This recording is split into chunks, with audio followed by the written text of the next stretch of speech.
So the new Boys episode came out, and I wasn't gonna make another Boys related video, but holy shice, did I had to because boy do I have some problems with the new episode. Like bottom line, it had a great conclusion, all right, but the way they got to that conclusion is just Eh, I just hope the next two episodes are good so I can finally start working on the Halo CE video and review every single Halo after that and tell you guys how horrible it feels to do all the lassos and getting all the achievements that I would rather give 50 childbirths than ever do Halo lassos ever again. Yeah, so, anyways, The Boys, the new episode of The Boys. I'm going to start with the deep and black noir stuff first because that's like the one complaint that's kind of separate from the main plot line or like the main series of complaints that I have with a certain character. But Black Noir and Deep, they have had this beef that's being built up for the past 5 episodes, and it ends up with Deep killing Black Noir. Okay, no problems there. I mean, I saw that Black Noir and Deep would end up fighting each other from like a mile away, but my problem is that how Black Noir gets killed.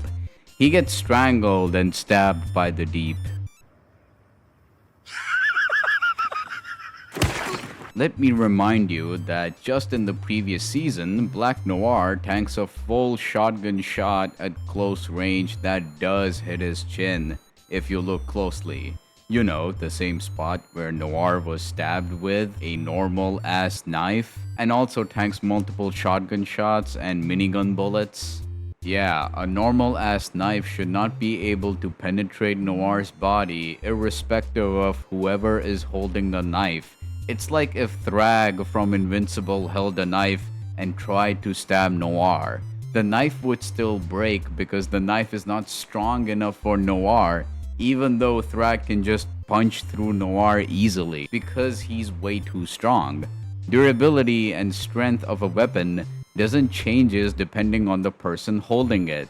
So yeah, this was absolutely bullshit. And yeah, I know that back in season 3, Maeve stabbed Homelander with a steel pole in his ear and it actually did damage. But even back then, this was total bullshit. Just because season 3 was better doesn't mean that the bullshit parts like these will be ignored. It was bad back then and it's still bad now. And coming back to Noir, why didn't Black Noir just fly into the ceiling so that the Deep would get off of him? Like, he can fly. I know that he can't fly in his Black Noir suit in public because he has to keep up with appearances, but the podcast hasn't even started yet, so it's not like that they're live on YouTube or anything. And that is if their podcast has a visual feed and not just audio. And even if they were live, I feel like Noir wouldn't have held back because he's so fed up with the Deep at this point. And, you know, his life is on the line, but instead Noir just does nothing like a dumbass and dies. Yeah, this just feels like the writer is quickly trying to kill off characters because, you know, they have to wrap things up in the next 2 episodes.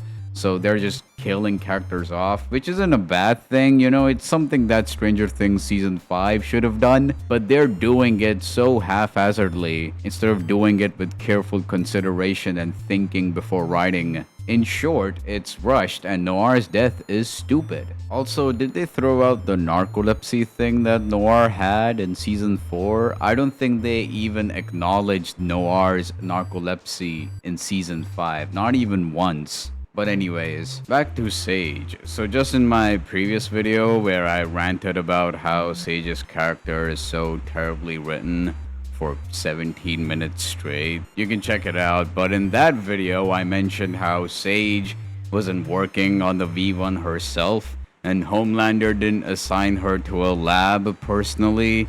Well, in episode 6, we do see how far they've had the success in making V1 themselves, and it's not good. Then Homelander says verbatim that Frederick Watt can't be smarter than you, so keep working on the V1. But she still isn't working on the V1 herself, It's just that the pharma team is. And she's just reading the results that the pharma team has had. Unless she works in the lab off screen, and maybe in the next episode we'll see that Sage has made like a limited number of V1 vials for herself just in case. But till then, this is just a bit of a gray area, because most of the time we see her fucking around in Watt office, so who knows. Anyways, Sage later finds out by forcing Ashley to read Soldier Boy's mind that Soldier Boy now cares about Homelander and is proud of him in a way, basically developing fatherly feelings towards Homelander. And also says this cringy line throughout the episode. I need to know if you're in, or if I need to move to plan B. How about plan go fuck yourself? Okay. People are so predictable. Can you be sure?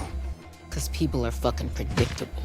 Oh my god, people are so fucking predictable. I have a A+ degree in dark psychology and manipulating people. I am literally Ayano Koji. But staying on the topic, Sage now knows that Soldier Boy cares about Homelander, so now she's gonna have to do something huge to make things sour between them to break this relationship to the point where they start killing each other. But all she does is that she exposes Homelander's lie about Clara offing herself, and she thought that would be enough to break things off between Homelander and Soldier Boy. Like, what the fuck? Obviously, by the end of the episode, Soldier Boy gives the V1 to Homelander, and she has this surprise Pikachu face. Like, oh my god, this was not supposed to happen. Like, what did you expect? Anybody with 2 brain cells was gonna be like, yep, Soldier Boy is gonna give the V1 to Homelander. I mean, no shit.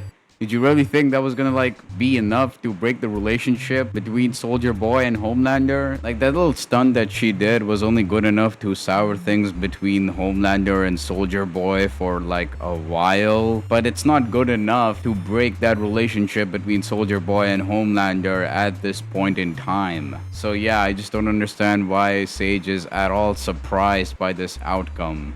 Smartest person on planet Earth, by the way. And if you think about it, her plans don't even make sense. So her plan was to first make Soldier Boy hate Homelander with the thing that she did, hoping it would be more than enough, then join the boys and make Goldie to make Bombsight come here because he has the V1, in exchange for Goldie, also hoping that Bombsight fights the boys and almost wins just before Soldier Boy comes in and fights Bombsight and takes the V1. What if Bombsight just killed the boys? What if he killed you? He did best the entire team, and on top of that, Bombsight did calm down there by the end, and it looked like that you could just ask for the V1 from him. You're telling me that Sage, who has predicted the unpredictable and irrational shit before, including stuff in this episode, couldn't predict that Bombsight would calm down by the end and, you know, Soldier Boy giving the V1 to Homelander, but predicted all the unlikely things up until this point.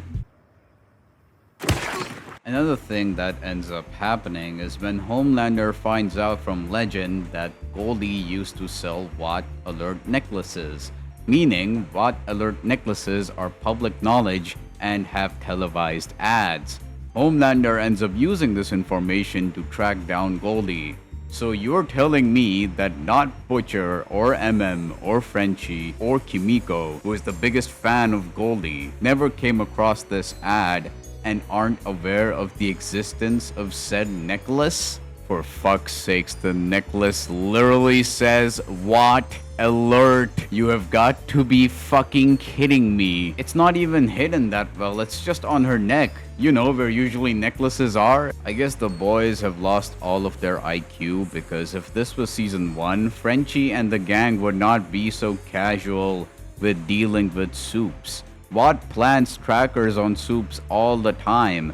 Season 1 gang would not make such a blatant, pathetic rookie mistake. This is just bad writing. And well, to end this video off, the boys writers decide to have a bit of a moral discussion between Sage and MM. Take a look. Crazier than I thought, and I thought you were fucking crazy. Sorry, are you not working day and night to drop a genocidal virus? Yeah, but I ain't gotta enjoy it. I just gotta do it. Don't pretend you're better than me. Enjoy it, don't enjoy it. Still mass murder. At least I'm honest about it. No, Sage, there is a difference on whether you enjoy it or not. What are you, Benjamin Netanyahu's personal IDF soldier? The fuck you mean it makes no difference? A person who actively enjoys killing is obviously worse than the person who doesn't, and just has to due to his or her circumstances. Just like in real life, there's a difference when children unfortunately die during war versus being proud about killing children. If you enjoy something like that, you will actively seek it out. Even in court, intention matters. And the problem isn't that Sage has this opinion, but the fact that they try to make this answer as if it's the right one, and is like, damn son, you got me. No, clap back against that. Say something. And I guess Kripke got his $1 million from Israel, and Sage is probably Benjamin Netanyahu's favorite character now. Alright, that's it for today. This vid is already behind schedule. Like, this will probably come out by Tuesday or Wednesday. I'm really hoping the next 2 episodes are good or decent at least, so that I don't have to make 2 vids on how both episodes 7 and 8 are bad. And I can maybe work on 1 vid discussing how good the finale is of the show. And, also work on the Halo vid now, cause that was the original plan before episode 6 came out. But yeah, I gotta go and visit Master Chief. Stick around and sub to the channel if you want to see that. And yeah, that's pretty much about it. See ya.